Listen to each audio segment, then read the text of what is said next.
महादेव, अब इससे ज़्यादा मैं क्या ही कहूँगा। अगर अगला जन्म भी मिला, मैं फिर आपका भक्त ही बनूंगा।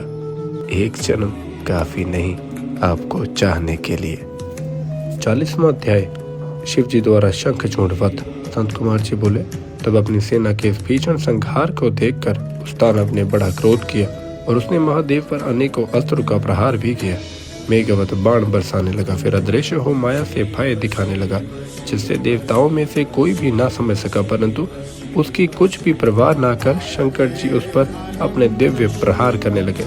इससे तत्क्षण ही उसकी सारी माया नष्ट हो गई। तब महाबली महेश्वर ने उसके वध के लिए अपना वह त्रिशूल उठा लिया, जिसका सहन करना तेजस्वियों के लिए कठिन था।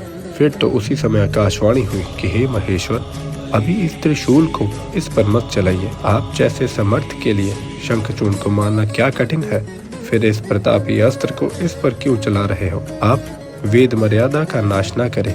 जब तक इसके पास विष्णु का उत्तम कवच और इसकी पतिव्रता स्त्री है, तब तक इसको ना तो जरा है और ना मृत्यु। इस प्रकार इस आकाशवाणी को सुनकर शिव जी ने वैसा ही किया और उस त्रिशूल को रोक रखा।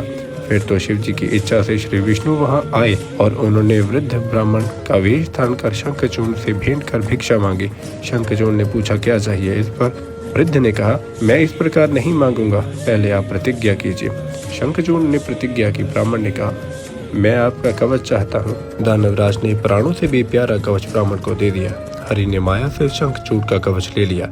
फिर उसी रूप से वे उसकी स्त्री तुलसी के पास पहुंचे। माया विशारद विष्णु ने देवताओं के कार्य के लिए उसके साथ भक्ति से विहार किया। फिर तो शिव जी को अवसर मिला और उन्होंने विजय नामक एक प्रज्वलित शूल उठा शंखचूड़ पर चला दिया। उस शूल ने उसका संहार कर दिया। आकाश में धुंध भी बचने लगी।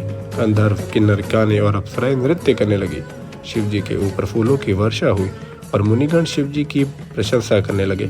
शंखचूड़ राजा भी शाप से मुक्त हो अपने पूर्व रूप को प्राप्त हुआ। उसकी हड्डियों से एक प्रकार की शंख जाति पैदा हुई, जिसका जल शिव जी को छोड़ सभी पर चढ़ाना ग्राह्य है। विशेषतः विष्णु और लक्ष्मी को तो शंख का जल बहुत ही प्रिय है।